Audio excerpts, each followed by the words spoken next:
এটা ঘৰ সাজিব পাৰে আজি পাৰিছে নেকি আমাক আইমাই ঘৰ দিব এনেকা কোনখন এটা আইমাই এটা ঘৰ দিব এইটো কেইদিনমান পিছতে মালটো ফাটিলে ক'ব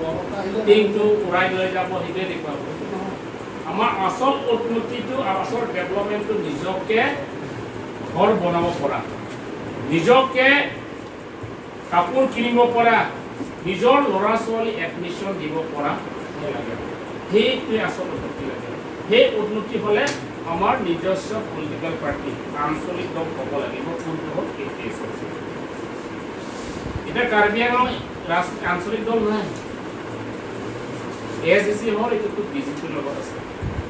এইটো ৰাষ্ট্ৰীয় দল CPM-ৰ ৰাষ্ট্ৰীয় তেওঁলোকে ৰাষ্ট্ৰীয় দলৰ লগত একেলগে হোৱাৰ কাৰণে ASCC ভঙা মানুহ হৈছে এতিয়া সেইকাৰণে কৈছোঁ আগন্তুক MLA ইলেকশ্যন আমাৰ APSLCৰ যিবিলাক বাৰ্তা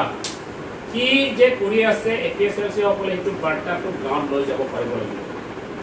দেই গাঁৱত লৈ যাব পাৰিব গাঁৱৰ মানুহক বুজাব পাৰিব লাগিব APSLC দলে কি কৰি আছে কি কৰিব আগন্তুক দিনত সেইটো আমি বুজাই দিব পাৰিব লাগিব আমি সেল হেল্পৰ লগত আমি গোটেইজন আমি কিবা কৰিব নোৱাৰে পাৰিব নেকি আপুনি আপোনাৰ ঘৰৰ মানুহজনী সেল হেল্পৰ লগত আপুনি গোটেই ল'ৰা ছোৱালী আপুনি পঢ়াব পাৰিব নেকি আপুনি সেল হেল্পৰ লগত আপুনি ঘৰ বনাব পাৰিব নোৱাৰে নিজে কাম কৰি পৰা শক্তি লাগিব এটা ঘৰৰ এটা পৰিয়াল এজন চাকৰি বা এটা ডাঙৰ কন্ট্ৰেক্ট পালে সেই মানুহজন কি কৰিব পাৰিব ঘৰ এটা সাজিব পাৰিব গাড়ী কিনিব পাৰিব ল'ৰা ছোৱালী ভাল স্কুলত পঢ়াব পাৰিব তেতিয়া আপোনাৰ ল'ৰা ছোৱালী এটা IAS হ'ব কিন্তু আজি আমাক এই সুযোগটো নিদিলে কৰি নিদিলে ৰাষ্ট্ৰীয় দল কোন কংগ্ৰেছ বিজেপি হয় নহয় এতিয়া আমি বেছি দীঘলে নকৰোঁ আজি কিন্তু গঠন কৰা হৈ গ'ল আগন্তুক এই কমিটিয়ে সোনকালে যাতে এক্সিকিউটিভ মিটিংটো সোনকালে পাতে সমষ্টিত আপোনালোকে গাঁৱে যাব লাগিব কাৰ ঘৰ কি অসুবিধা হৈছে গতিকে আমাৰ ন্যায় গাথাৰ হ'ল এজন শিক্ষিত মানুহ এজন IAS তুমি ক'লে যোৱাকালি আমি ক'লোঁ মৰিগাঁৱত কাৰ্বি আংলং ৰাইজে তাক চিনি নাপায় কিন্তু দূৰৰ মানুহ চিনি পায় মৰিগাঁৱত যোৱাকালি 6 এৱাৰনেছ কৰিবলগীয়া আছে তেওঁলোকে মাতিছে মৰিগাঁও তেওঁলোকে জানে কিন্তু আমাৰ ইয়াত যিসকল বকাম কৰা খিলঞ্জীয়া অসমীয়া হওক কাৰ্বি হওক ডিমাচা হওক কেতিয়াও আদি বছৰ আজিলৈকে কোনো ওচৰত চাবা নাই আমিহে আপোনালোকৰ তাত আহিছোঁ হয় নহয় আপোনালোকে বুজিব লাগে আদিবাসী হ'ল দেই আদিবাসী অসমত এতিয়া 1 কৰোৰ ওচৰা-ওচৰি হৈ গ'লে জনসংখ্যা কিন্তু আপুনি প্লেন ডিষ্ট্ৰিক্টত গ'লে আদিবাসী ঘৰ গ'লে কেনেকুৱা এই চাহ বাগানৰ ঘৰ কেনেকুৱা যোৱাকালি আমি গ'লোঁ যোৱাকালি পৰহি আমি সেইফালে গ'লোঁ দুৱাৰ বাগৰি এই পোহৰা ওচৰত যিমান আদিবাসী ঘৰ সেই ব্ৰিটিছৰ দিনাৰ ঘৰত আজিলৈকে আদিবাসীয়ে বোলে ভাল এটা ঘৰ সাজিব পৰা নাই ভাল এটা ঘৰ বনাব পৰা নাই চাওক বছৰে বছৰে আপোনালোকে ইলেকশ্যনলৈ আপোনালোকে ভোট দি আছে কিন্তু ঘৰ এটা সাজিবলৈ আপোনালোকৰ এটা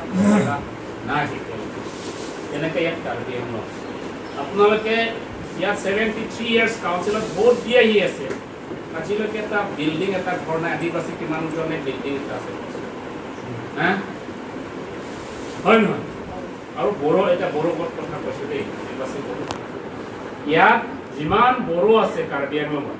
আপুনি আজি বড়ো কমিটিৰ পৰা আহিছে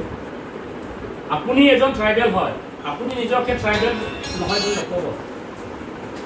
আপুনি এজন মংগোলিয়ান হয় আপুনি ট্ৰাইবেল হ'লে মই ট্ৰাইবেল বুলি সদায় পৰিচয় দিব লাগে আৰু আপুনি নন ট্ৰাইবেলবিলাক ক'বলৈ অধিকাৰ আছে ক'ত দিয়া আছে দিয়া আছে কিন্তু আপুনি এদিনো কোৱা নাই বিহাৰী মানুহ ইয়াত মাটি কিনিব নোৱাৰে দেই বুলি আপুনি ক'ব পাৰে ক'ত দিছে আমাৰ সংবিধানে আমাক অধিকাৰ দিছে হয় নহয় সেই অধিকাৰটো আমি সদায় ব্যৱহাৰ কৰিব লাগে যদি এই অধিকাৰ যদি আমি ব্যৱহাৰ কৰে ভৱিষ্যত আমাৰ কাৰণে বেয়া হ'ব যে সব বড়বিলাকে বৰ্তমান আপনি ক'ত আছে, আপোনাৰ মাটি বাৰী ল'ৰা ছোৱালী ক'ত আছে, এই কথাই আমি চিন্তা কৰিব লাগে। ইয়াৰ সমস্যা কি হৈছে, তাৰ সমস্যাৰ লগত এতিয়া এটা কথা কম, বাংলাদেশ যুদ্ধ হৈছে আমাৰ ইণ্ডিয়া কি হয় নহয়, কষ্ট হ'ব বড়োলেণ্ড মানুহ ইয়াত আহিব নেকি, ইয়াৰ মানুহে আপোনাক সহায় কৰিলে, ইয়াৰ চৰকাৰে আপোনাক সহায় কৰিছে হয় নহয়, সেইকাৰণে বড়োসকল সদায় বজাৰ আজি বড়ো গভমেণ্ট আদিবাসী গভমেণ্ট কেতিয়া বেছি কৰা নাই, আমি ট্ৰাইবেল ইউনিটি লং লিগ খিলঞ্জীয়া অসমীয়া আদিবাসী লং লিগ হয় নহয়। আপোনালোকে সেইকাৰণে বড়োবিলাকক ক'ব যিমান বড়ো আছে বড়ো মানুহকো লৈ ন, আপুনি বড়ো সমাজত আপুনি লৈ যাওক যে আমি APSLC দলৰ লগত আমি সহযোগ কৰিব লাগিব, নহ'লে আমাৰ মাটি বাৰী চব আমি হেৰাই যাব বুলি কথাটো লৈ যাব লাগিব। গতিকে আজিৰ যিটো সভা সেইটো বহুত দিন পৰা এইটো কৰিব লাগিছে, কিন্তু ভাল পাইছোঁ মই আজি সুখী হৈছোঁ। আজি যিটো গঠন হোৱা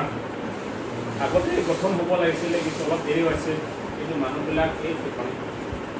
কিন্তু এটা কথা ক'ম, BJP-সকলৰ যিটো নীতি আমি সদায় চাব লাগে, আৰু যি আজি ইউথসকলৰ IT চেল আছে,